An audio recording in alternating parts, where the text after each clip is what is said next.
that this past week, we had an incredible week. We were able to go into El Mirage Elementary and spend a day there. We were invited to attend their parent and teacher,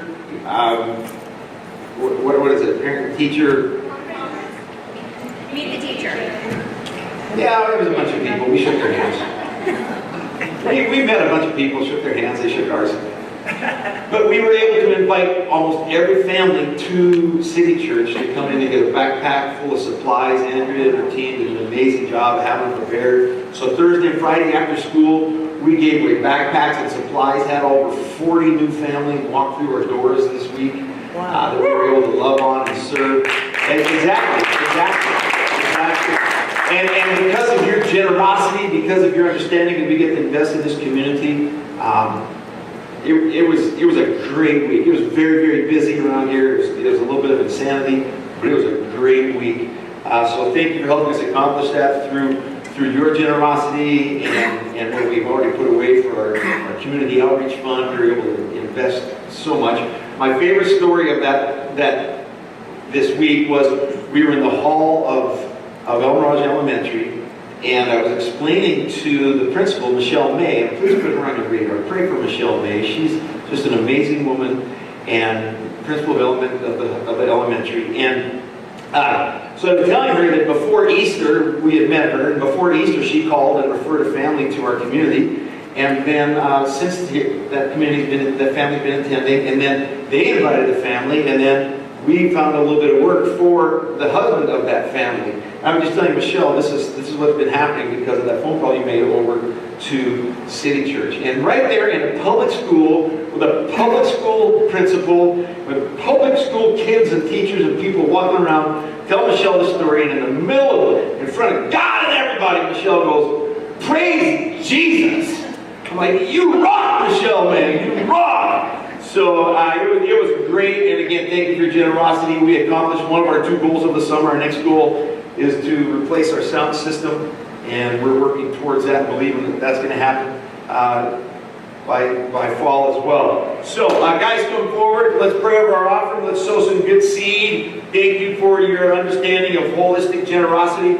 Jesus, I love you. I thank you that we get to invest in your kingdom. We get to be a part of what you're doing. I thank you for what this community has done so generously to make a difference in our city. I thank you that we get to sow seed this morning. Lord, I pray favor and life over this church and this community. And Lord, I just pray right now that Michelle May never gets a promotion and stays at that school as the principal. Lots of pay raises, but no promotions for Michelle May. In Jesus' name, amen. God bless you guys.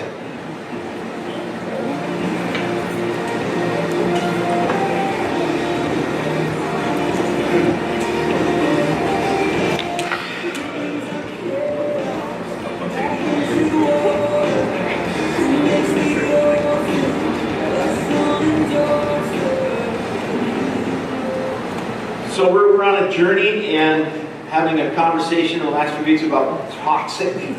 What's toxic? And before we go there, I want to remind you, the first week of September, we will be beginning our city groups. That's our small group, the small groups of community that will meet inside of our large group. At City Church, we want to be a small church with a lot of people.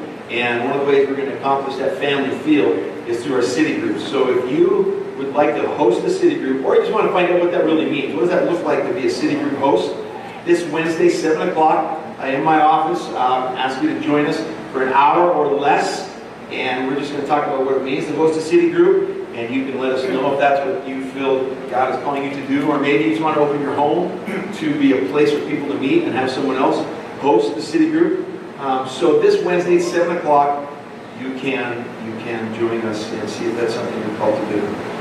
So on our journey of toxic, each week we put a sermon or a verse on our Facebook and challenge you to memorize, hide God's word in your heart. And so each week we believe in bribery at City Church. And we are bribing with $5 gift cards to memorize God's word. And so everyone memorize this week's verse. It was posted on Monday. Anybody memorize this week's verse? It had to do with taking a 2x4 and smacking people in the head. No one memorized this week's verse. Really? Wow. Why do you worry about the speck? You got it going on? I don't want to do it. Well, too bad. Why do you see the speck in your brother's eye and not notice the log in your own? Yeah, that's a good word. Especially when it's back to please. Yeah, the speck in your own eye and not, or in your brother's eye, and not worry about the log in your eye. The log in your eye. So, we've taken a few weeks and we've talked about, the first week we talked about toxic thoughts, then we talked about toxic influences, and last week we talked about toxic relationships. And one of the threads of those three toxicities is that it's easy to deflect. It's easy to say, well, these thoughts are planted by someone else, or this influence, we talked about toxic influences and that's not really about me, or toxic relationships, that's not really about me. But today we're going to talk about toxic words. And toxic words, the deal with today is we can't deflect them. This one's going to land on us. And quite honestly, this is probably my favorite part of this series on toxic words because I love to talk. And nobody said amen. Hallelujah. I love to talk. I have that gift, and it's one of my few gifts. But in my gifts of talking, I believe that I do have a gift of encouragement and to build people up and to speak life and to be optimistic. And I really do believe that God put that character trait in me. And so today, I could almost do without notes, except that we're using so much of this narrative of God's Word that I'm going to stay with it. But I love speaking about speaking life and speaking words. My challenge is this. As I started, this is a series that you're going to be faced with today. This message is very practical. It's very almost plain. It's very rudimentary. It's very easy. My fear or my concern is that you will go here today and not really do this. Because I really believe this is pivotal. If we get this, we get victory over everything else. If we can speak right words, we get victory over toxic thoughts. We get victory over toxic influences. We get to take victory over toxic relationships. Next week we're going to talk about toxic religion. But if we can get toxic words out of our life, we will have far more victory in those other areas. My concern is that today might just be another message in a series or in your life, and you won't go home and do it. And so I'm going to give you some challenges. Toxic words. Let me read you a couple of quotes. We're going to talk a little bit about words. Here's a quote. Every man should get married. After all, happiness is not the only thing in life.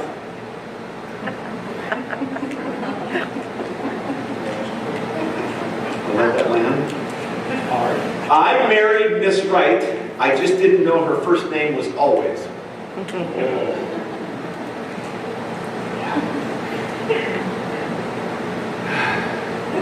Actual classified ads. These are real living.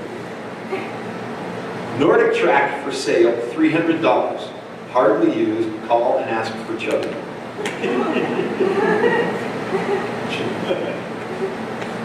Full-size mattress, 20-year warranty, like new, slight urine smell. It's legit. This none of this, you can't make this up. This one, I don't know. Exercise equipment, queen-size mattress, $175.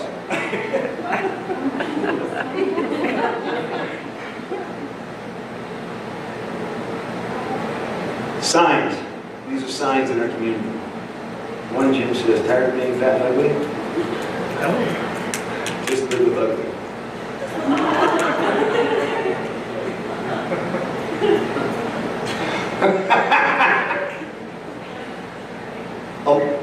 A place, a laundromat. We do alterations, drop your pants here.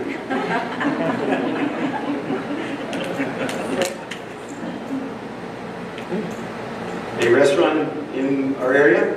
Chicken sandwich, $4.75. Turkey, $5.75. Children, $3.50. Our words, there's even words that have irony. Here's an irony. A really good vacuum sucks. A fat chance and a slim chance are the same size chance. Words are amazing. And we're going to land on toxic words. Because remember, our working definition of toxicity is anything that contains poison that can cause sickness or death. Anything that has poison that can cause sickness or death. Proverbs 18:21 says this. This is an amazing, amazing verse. The tongue has the power of life and death. That's a mouthful right there. We just land on that every time we're together. What a gift we have. The tongue has the power for life and death. We have the power of life and death. Now, we have the power of life and death in the tongue. If you want to create a culture in your home that is full of fear or anxiety or death, you can speak it into existence. Listen to me, listen to me. The words that we speak create worlds. And the worlds we create reflect the environment that's inside us. The worlds we create by the words we speak reflects the environment inside of us. If your home is full of tension and anxiousness and fear, we've created a world based on the environment that's inside of it. Inside, we have the power of life, the power of life and death. Wow, that is just good preaching right there. When God created the earth, created the galaxies, created the solar systems, what does it say he did? He spoke it. And God said. We read 7 times, God said. There's value in said. What we say creates world. We're created in his image. We have the power of life and death. What we say creates. During the 9 o'clock service, by this point I had at least 2 amens. So listen, we can create or we can destroy. We can heal or we can crush. We can build up or we can tear down. We can speak life or we can speak death. In our mouth is the power of life and death. We're going to spend a lot of time reading out of the book of Proverbs today. And Proverbs was written by King Solomon. Just a little bit of history. King Solomon was King David's son from a lady named Bathsheba, who was King Solomon's mother. King Solomon became the next king after King David, and he built the largest temple that's ever been built in the history. King Solomon's wisdom, he was the wisest man that's ever lived, and he's the wealthiest man that's ever lived. King Solomon wrote 3 books in the Bible. He wrote Song of Solomon, which is, in his wisdom, he realized the passionate love that God has for us, and he wrote this amazing love story. It's an incredible love story. It's amazing how he understood the passionate love that the husband has for the bride. And he wrote this book called Song of Solomon. He also wrote a book called Ecclesiastes. Ecclesiastes is basically his last will and testament. It's when Solomon was saying, through my victories and through my failures in life, through my weaknesses and through my strengths, through my wisdom and through my finances, these are the values I've learned. This is my last will and testament. Here's the values I want you to learn from the wisest and wealthiest man that ever lived. Then he also wrote the book of Proverbs. And the book of Proverbs is a compilation of anecdotes of life that the wisest man ever wrote. Proverbs 31, however, starts out with, it's actually written by Bathsheba, and she writes to her son, "Son, don't give your heart to the things of the king." Why would she write that? Because his father, David, gave his heart to the things of the kings rather than the things of the Lord, and he ended up having an affair. Solomon was produced from that affair. So Solomon, in all of his wisdom and in all of his wealth and all of his lessons, he left us this book called Proverbs, which is true antidotes for life. Proverbs 12:18 says, "Reckless words pierce like a sword, but the tongue of the wise brings healing." Proverbs 15:4. Watch this. The tongue, don't miss this. The tongue that brings healing is a tree of life. Stop a minute. When was the first time we were introduced to the tree of life? It was in the Garden of Eden, and it was symbolic of the Father. It's symbolic of God himself, Jesus Christ, the tree of life, the tree that speaks power, the tree that speaks forgiveness, the tree that speaks grace, the tree that speaks love, the tree of life. And Solomon says the tongue, your tongue, is a representative of the King of Kings and Lord of Lords. As a Christ follower, your tongue should be a tree of life. The tongue is a tree of life. Wow! Eternal value comes out of this mouth. We go through life. Sometimes statements get made that are crushing statements, but they aren't intended to. Like maybe we'll hear something like, "Did you mean to do that to your hair?"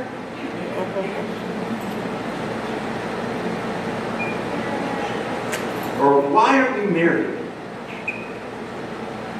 Or, "Why don't you have children yet?" How about that pressure-filled question, Patrick and Nicole? Amen, Jesus. Amen. Amen. Amen, Pastor. Amen. Amen.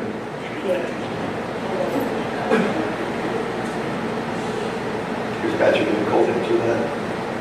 They don't have children. I act like you. So we have dogs. Well, we've heard far deeper. Like, why can't you be like your brother? Why aren't you like your sister? I hate you. You'll never meet your husband. You're pathetic. You're such a disappointment. I've never loved you. I don't know why you can't ever accomplish anything. Some of us in this room have heard those very statements. But our tongue can also be life-giving. I'm proud of you. I believe in you. You're amazing. I'd marry you all over again. God was showing off when He created you. Remember that song? First service, remember that song? On the day that you were born, angels got together, decided to create a dream come true. Come on. So they sprinkled stardust in your head. Am I the only one? Yeah. 1, 2, 3, 4. Eric! My brother Eric! Yeah, see, that's why I like Alabama right there.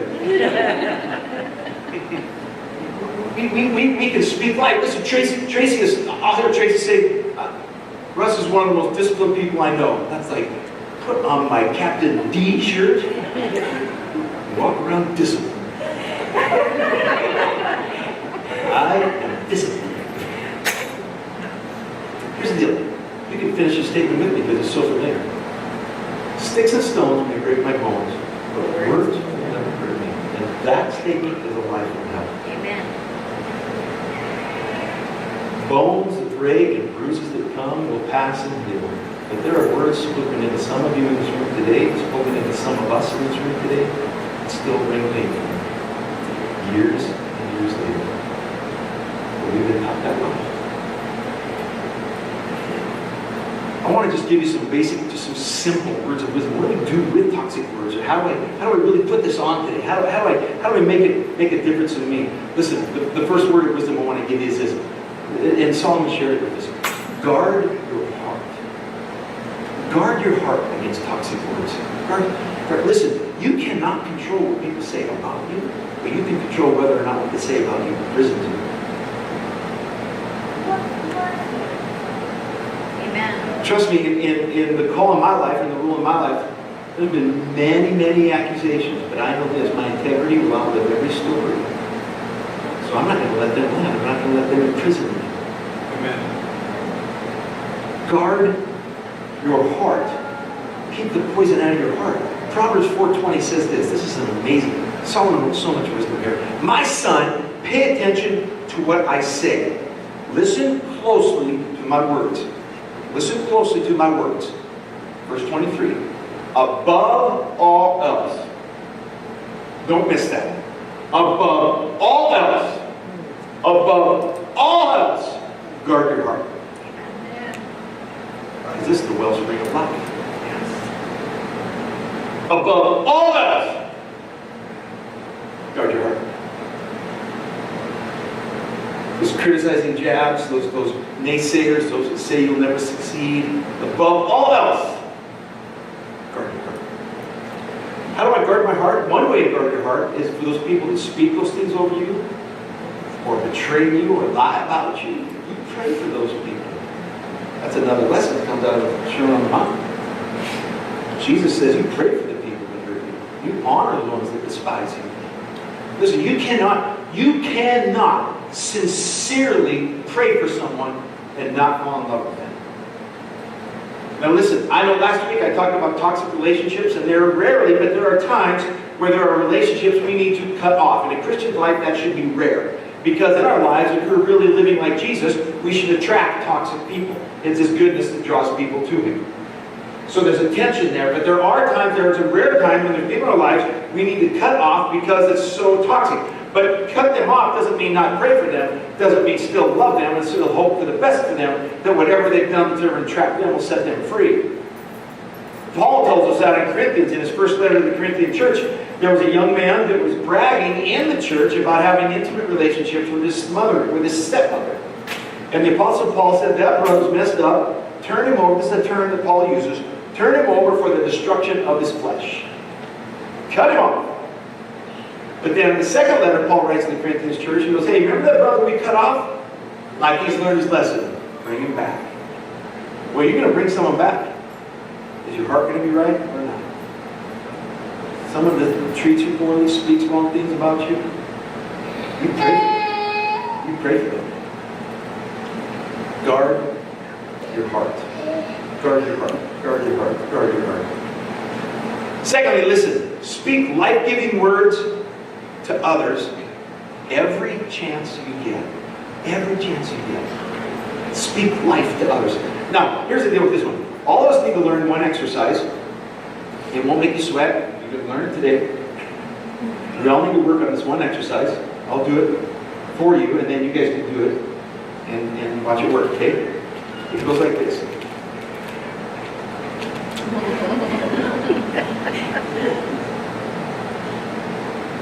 Oh, I feel better.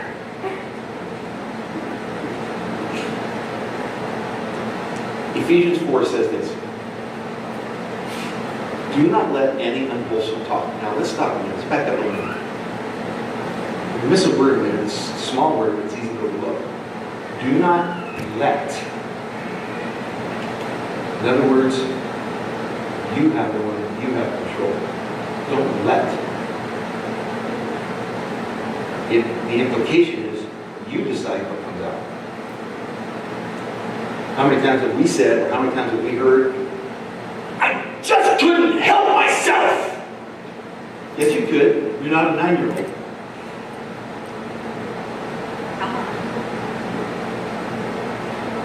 Yeah, the 9 o'clock smile. Don't let. Don't let. The implication is you've given it permission. The implication is you open your mouth and let it out. Don't let. Don't let anything unwholesome. Don't let any unwholesome talk come out of your mouth. Watch what he builds on here. But only what is helpful for building others up. Watch, for building others up according to their needs. Not yours, theirs. According to their needs. According to their needs. And watch what it says. That it may benefit who? Those who listen. Who's listening when you talk? You are. When you speak over someone, man, I believe in you. I'm so glad you're in my life. Thank you for being the person that you are. You always encourage me when we're together. You start speaking that over them for their needs, and you hear it, and it builds you up. Do you get what he's saying there?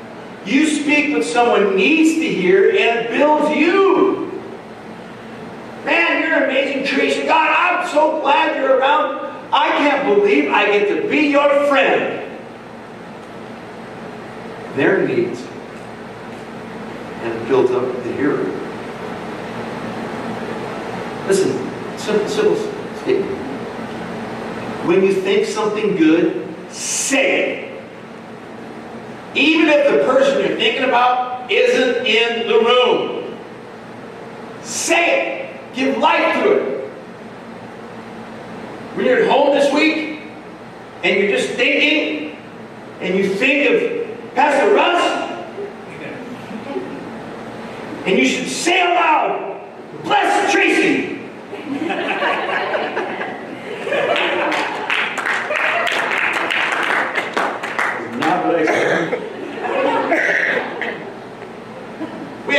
6 children. We've had a child in our home since 1982. 6 children.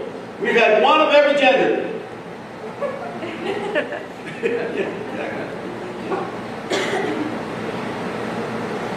I have not had one of my children, not one time, say to me, would you stop telling me you love me so much? Dad, just knock off the compliments, okay? I've not had one child say, I can't take it. Mom, I can't take it. All he does is build me up.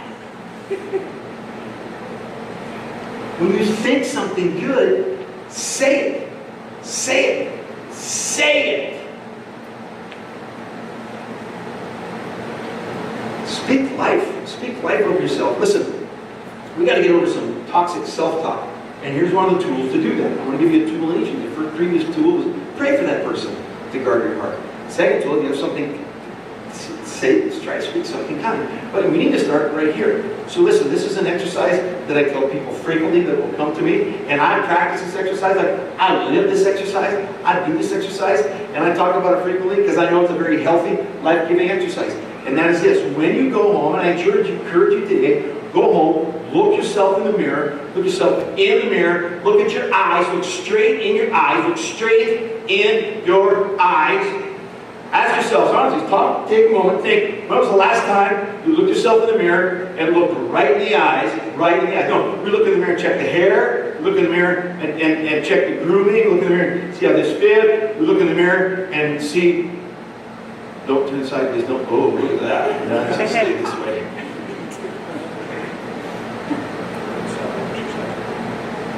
When was the time you looked in the mirror, right, and the baby blue? And I challenge you, go home today, look in the mirror, square those eyes, square those eyes, square those eyes, and say, I love you. And hang out. Look at you. Look at yourself. Now, the first time you do it, it might be a little weird, because it's like, okay, shut the door, turn the water on, let me hear this, I love you.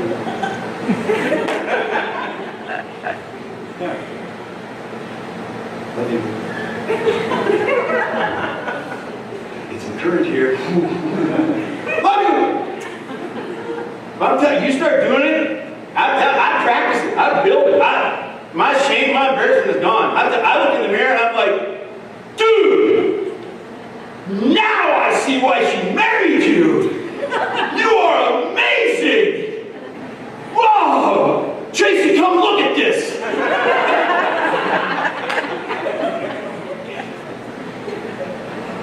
And then we'll hear, I'm going to throw up. There's humor in that, but she will tell you, I do that. I absolutely do that.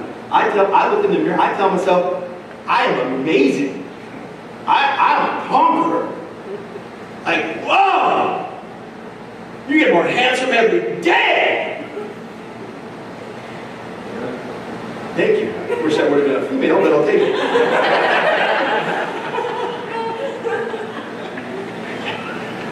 Just saying. Listen, we're going to talk life for ourselves. Stuart Smalley. Anybody remember Stuart Smalley?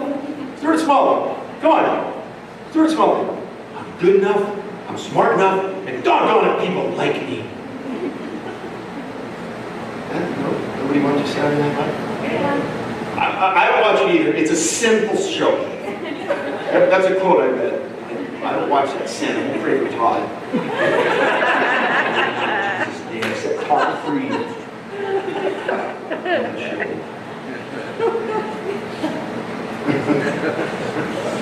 Speak it over yourself so that you can speak it over others. Mark 11:23. If anyone says to this mountain, go throw yourself into the sea, and does not doubt in his heart, but believes in what he says, it will be done for him. What did he say there? He didn't say talk about your mountain. He said talk to your mountain. David, young David, first pizza delivery boy ever. His family's out fighting the war against the Philistines. His dad says, hey, take some cheese and bread to your bros. Take this pizza to your brothers. Take the cheese and bread. So David goes out, shows up, got the pizza, showing the brothers. Goliath, this Philistine giant, walking back and forth, insulting all the Jewish people, all the Hebrews. He's walking back and forth, insulting God. And David goes, hey, who's that? Who's that guy? Who's that? And the army goes, oh, that's Goliath, like he's the giant. And yeah, like the king said, like whoever kills that dude never has to pay taxes and gets to marry the king's daughter. And David's like, what? Tell me that again. What's he doing? That's like too good to be true. What's up? Whoever kills that guy never has to pay taxes, gets to marry the king's daughter. David's like, I'm so on this. He starts heading out. You know, people are saying to him, David, he's a giant. He's huge. He's too big to kill. David's like, he's a giant. He's huge. He's too big to miss. And I love David's first statement to the giant. His first statement to the giant. The giant is spewing insults. And I love David. David goes, you uncircumcised Philistine. Like he goes right for the manhood. He just that's the first thing he says. The Bible is amazing. What's the interpretation? Well, the interpretation is he's an uncircumcised Philistine. Get out. So David goes straight at the root. And then he says this, how dare you insult my God? And yet we will insult ourselves. We'll speak toxic thoughts or toxic words over ourselves. We will insult ourselves. We'll degrade ourselves. We will completely tear ourselves down. And David can say to us, how dare you insult me? He created you. He designed you. You're fearfully and wonderfully made. The blood of God himself redeemed you. He's coming back to get you. He's never returned from you. He'll never reject you. He'll never lose a battle. He'll never leave you on your own. Amen. He stands closer than a brother. He knows the tears you cried and keeps them in a bottle. He prays over you. He sings songs of joy over you. He speaks life over you. He's the lifter of your head. He doesn't ever put it down. He's the one that gives you breath. He's the one that gives you ability. He's the one that gives you eyesight. He's the one that says you're amazing. He's the one that says you're worth dying for. He's the one that says I would do it again if I had to. He's the one that says I'll conquer death so you don't have to. That's who he is, and we have the audacity to tear down who we are against our God.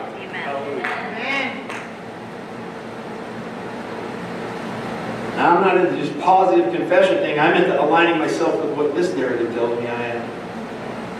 But sometimes you need something to hold us. I have this right here. This is from Tracy. This is was written to me in 2009. I carry this list in my Bible every day. This is 70 compliments to me. 70 compliments that Tracy wrote to me. And I tell you, I agree with every one of them. That's just amazing. You're a great pastor. You're handsome. You love shoes. Yeah, you love shoes. I'll take that. You're a leader. You're consistent. 70 compliments. You're trusting. You speak the best. You're consistent. You know what? When I start wondering who I am and what my alignment is, I just pull this out of my Bible and I'll read it. And when I start reading this, you know what I start doing? I start behaving like this.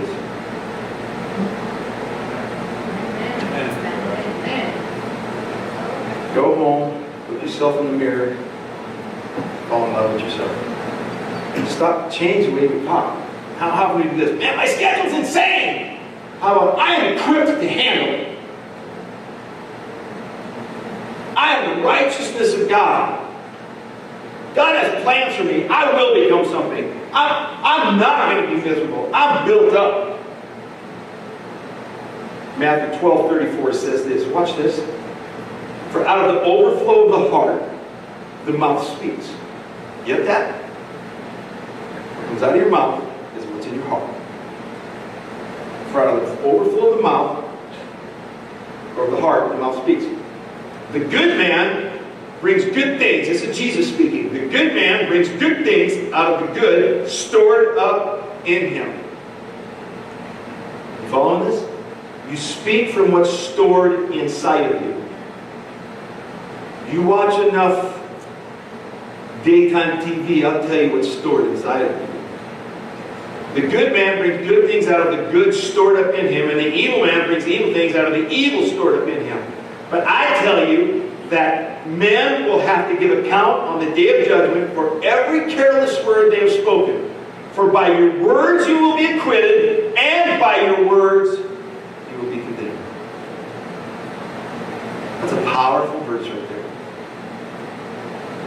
So let me give you some extra stuff. I just want to read a few of the Proverbs that are for us. Proverbs 12:25. An anxious heart weighs a man down, but a kind word cheers him up. Proverbs 15:23. A man finds joy in giving an apt reply, and how good is a timely word. You ever had that? You ever had somebody just send you a text or say something kind to you that you don't even know, and just walk, that just builds you up. Just right on. Nobody. Okay. Yeah. Okay. Proverbs 16:24. This verse means so much to me personally. Pleasant words are a honeycomb, sweet to the soul and healing to the bones. Pleasant words are a honeycomb. I have for most of my ministry career, I call it a honeycomb file. I take it out of Proverbs 16. I have a honeycomb file. I have a honeycomb file on my computer. When I receive emails that are encouraging, that build me up, I keep them in a file. I have a honeycomb file on my computer. When I get a written card or a written note that builds me up, that encourages me, I save it, I keep it. Why? Because on the days when my soul needs healing or refreshment and my bones need healing, I'll go into my office, I'll turn on the lamp, I'll turn on some worship music, and I'll just read through my honeycomb file. I just read through it. This week, I pulled this out just as an illustration.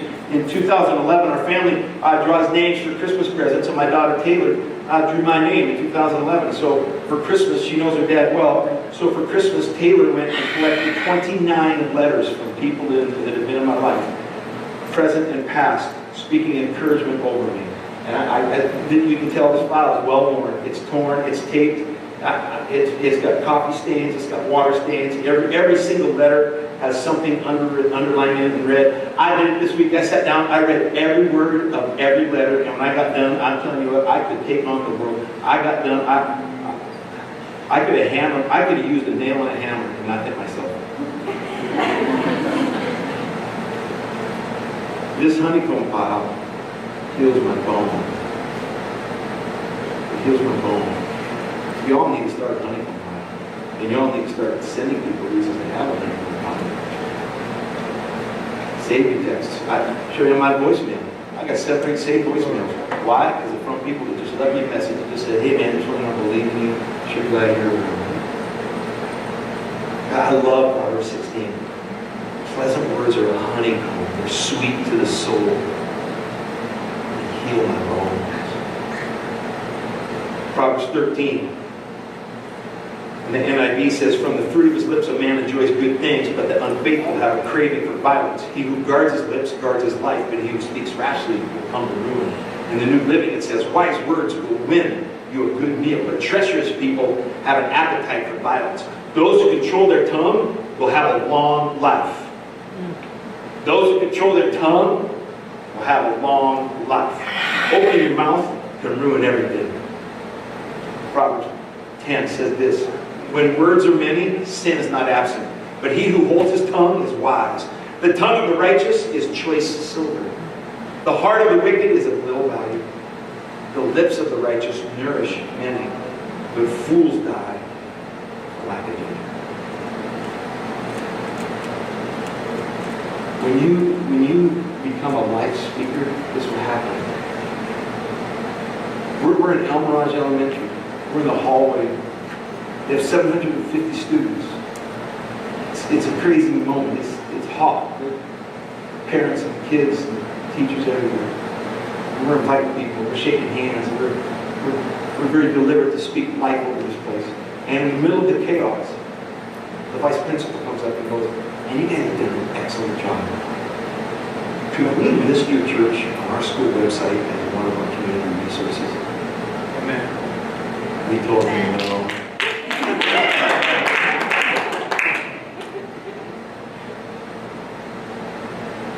Please help me come up.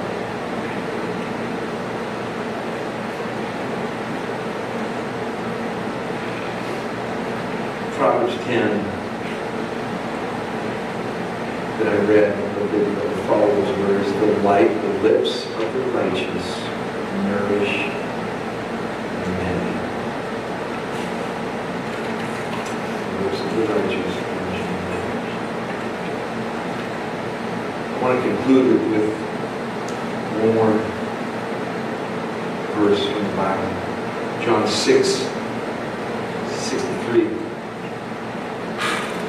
He said, the Spirit is life. The flesh counts for nothing. Watch. The words I have spoken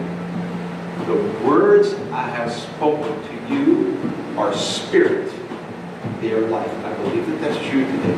God, I'm here. I believe the words I have spoken are spirit. And they are life. But watch what happens. Yet there are some of you. That's the part that concerns me. As there are some of you that do not believe the power that is in your mouth. There's some of you that do not believe who you are in Him. And some of you that can't forgive someone in life because you can't seem to speak life over them. There's some of you who just don't believe.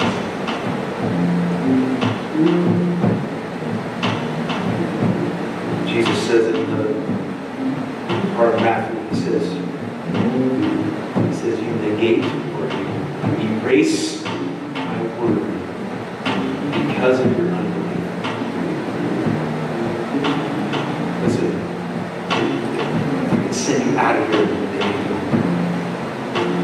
I'm serious about this. Go home. Get in front of that mirror. Look yourself square. Tell you love you. Do it for 30 days. I promise you this. You do that for 30 days, and the people that you used to think poorly of, you will begin thinking well. I promise. Guard your heart. When you have something kind to say it. Even if no one's around, create a world that's evident of the environment inside. And don't be some who do not